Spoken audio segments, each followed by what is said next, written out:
Good afternoon. Welcome to the Recovering Perfectionist Mama podcast, Grace in Progress. I am Buffy. And for those of you that are just joining us, welcome. Glad you found us. For those of you that are returning, again, glad to have you. Thank you for joining us again.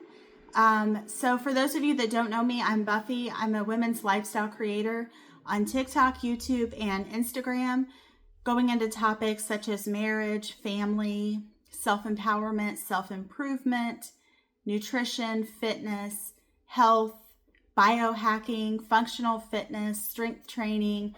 So my ultimate goal is to arm you with information that you can use to level up and achieve the life that you want to live, and to model that for your children so that they know that living a good life is possible. And also that be your legacy, and potentially that's also what I want for myself, for my children to see that living a good life is possible and that they can do the same, right? What a great legacy to leave, right? So today we are going to talk about the smallest thing, well, not really the smallest thing, but one of the smallest things that has the largest impact: screens. So we are going to talk about managing screen time for your kids. Screens are everywhere: phones, tablets, TVs, game consoles, and our kids are growing up in a world where screen time isn't just a luxury. It's part of their daily environment. But here's the big question: how much is too much? And how do we manage it without constant battles and guilt? I don't really have a lot of guilt about trying to manage screens, because my opinion is too much, right? Today, we're diving into the upsides, the downsides, and most importantly, the strategies that actually work to manage screen time in your family. So let's set the stage. Screens are here to stay. We're not going to completely get rid of screens. I mean, television has been around for a long time. We're not going to get rid of screens. We know this.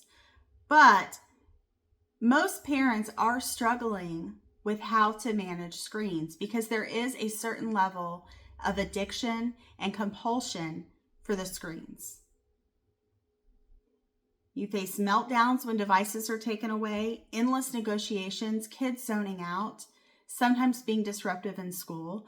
I know that recently our state has done something where it actually does not allow phones during school time, which is fantastic. I mean, that should have been done a long time ago, right? So the fact that they're just now doing it shows that they're finally seeing a problem. But the other thing is, as a homeschooling mom, I remember reading, and I think it was the American Academy of Pediatrics, the AAP, recommended that kids not have screens before they're 2, or should even be later than that. Which is interesting because in our particular school district, they actually give kids laptops to do work. And I was told by another friend whose children go to public school that they don't really get books. They get sheets ripped out, like worksheets, which for me would have been really difficult because I used my math book, found the answer, and had to work backwards and kind of teach myself how to do it. So that would have been a nightmare for me. And I realize now AI is helping kids with math and all sorts of topics and subjects. But still, the idea that screens are becoming supreme is kind of daunting. And I know a lot of kids have not learned how to write cursive and things like that. There are certain skills that are necessary. And it's not just because it's an aesthetic thing for the cursive.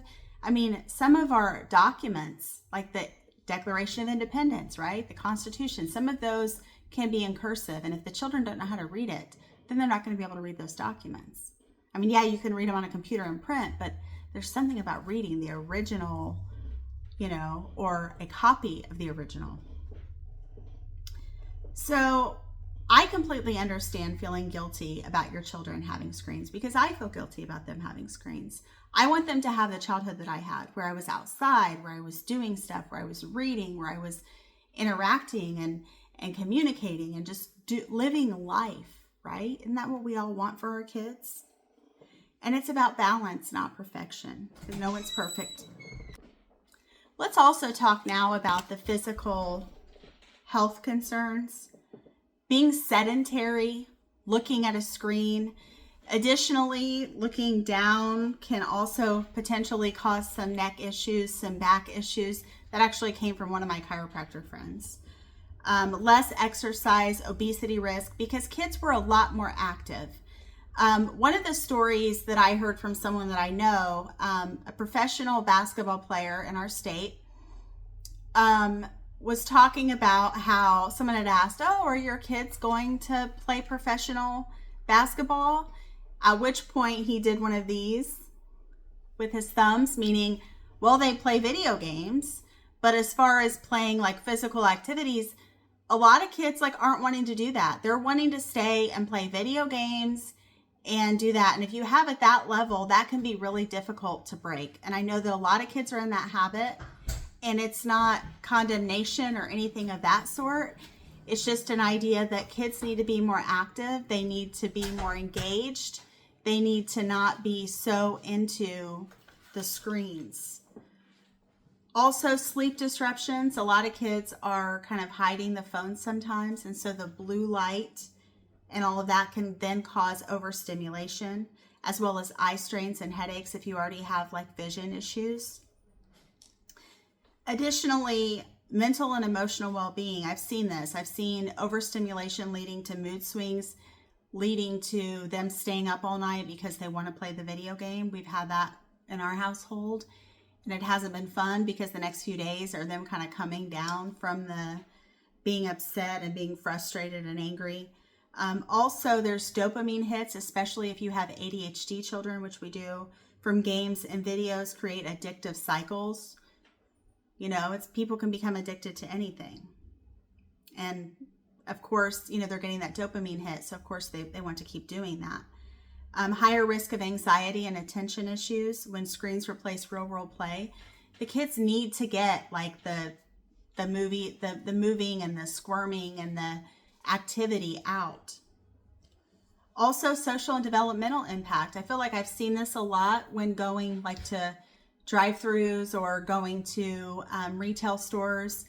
The amount of interaction that people want to give is becoming lesser and lesser, and people aren't really wanting to communicate with others. Case in point, I've had a couple scenarios at like McDonald's drive-through where people are just wanting to just throw your change at you and be like, okay, get out of the way, I don't want to talk to you anymore, you know? And so I don't know if that is directly related or if I've just noticed it a lot more. I don't know. Or if it's just the type of personality that person has. Maybe they're more introverted, which is fine. Nothing wrong with introverts. So, but we need to consciously work on social and emotional skills with our children and having them be able to interact with other people, adults, kids, all of that. Also, another big impact can be the impact on the family, because if children are constantly glued to the screens, they're not really interacting. We're not really getting the valuable time with them that they need to be able to learn and develop other skills rather than just being on the video game. And I realize that some parents are like, you know what, that's fine. They can do whatever they want. They can monitor themselves. And if you're of that camp, that's your right, your kids, you know, your choice. But for our family, I just think that I've seen big changes when there's been a lot of screen time. And it's not changes that I feel are necessarily positive, which is why I was motivated to do this topic today. So the upsides of screens: educational content, learning apps, and documentaries. However, I don't know very many children who are actually watching documentaries. I know that my son likes to watch a lot of sports-related documentaries regarding basketball and such. I also like documentaries because I'm a dork. I don't know, but whatever. Also, staying connected with family and friends. Yeah, that's great. And that is a good thing, especially if they're able to kind of text. And then also there's that program for younger kids on Facebook. I think it's Friends Messenger or something like that. Digital literacy is a skill for the future, which we know that they'll need. But again, we just got to kind of limit it and meet it out a little bit. Entertainment and creativity, coding, video editing, storytelling apps, those are all awesome. Key takeaway: it's not about eliminating screens, it's about guiding their use and supervising it. Let's talk about actionable tips for the parents. Set clear and consistent boundaries. Create family screen time rules. No screens at dinner. No devices before school. Use tools like timers or built-in parental controls. Model the behavior you want. Kids mirror parents. If we're always on our phones, they notice. Try tech-free zones for the whole family. Prioritize green time over screen time. Encourage outdoor play, physical activity, and hobbies first. Use a rule. Play outside or read for 30 minutes before screen time. Create tech-free rituals, screen-free dinners, bedtime stories, and weekend family games. Great ideas. Use a rule. Use that rule. Anchor screen use around important family traditions. So again, look, we're going to have dinner, and then you can have 5 to 10 minutes after dinner. Family traditions, still spending time with family. Co-view and co-play when possible. Watch shows or play games together. Use it as an opportunity to discuss what they see. Ask critical questions. What do you think about that character's choice? Teach self-regulation. Help kids notice how they feel after too much screen time. Use language. Does your brain feel tired? Are your eyes sore? Encourage breaks every 30 to 60 minutes. Honestly, I would really like to create like a 60-minute rule, 30 to 60-minute rule a day, because I do think that is enough to give them some sort of reward, so to speak, but not too much to give them the overstimulation and some of the negative emotions that they experience sometimes. And I don't know if some of you have experienced that as well. The American Academy of Pediatrics has a tool to create one, which is a family media plan. This makes expectations clear and reduce daily battles. Other alternatives that compete with screens: craft kits, puzzles, board games, reading corners. Have a boredom basket with screen-free activities ready. Use screens as a privilege, not a given. Tie screen time to responsibilities, homework, chores, or positive behavior. Avoid using screens as a punishment or bribes, but do connect them to balance. Meaning, you got to be balanced about this. We can't do all or nothing. We can't always be on the screens. We just can't. Moderation, moderation, moderation. Coming from an all or nothing thinker like me, moderation is key. Gradually shift toward balance, not perfection. And I know a lot of us are like, I would just like them to just all go away permanently. Yes, but they're not going to, right? And our kids are going to need them in the future at some point. If your child is used to 6 hours a day, don't slash it to 1 hour overnight. Slowly reduce and replace with enriching activities. So let's give you a little bit of encouragement here. We know that this is going to be challenging. We know that kids are going to push back. We know that there will be meltdowns. As with anything, it's almost like ripping a Band-Aid off. It has to the start of it just has to happen. It's going to be painful for a little bit, but once you get to the other side of it, I think you'll be glad that you did it. And this is also encouraging me to take steps to do what I need to do as well. Consistency wins over time. It wins every time, right? Building brick by brick, block by block, builds every time. And also we need to remember to celebrate our wins. 1 screen-free meal, 1 outdoor hour, 1 bedtime story. Those are all victories. You don't need to ban screens. You just need to lead the balance.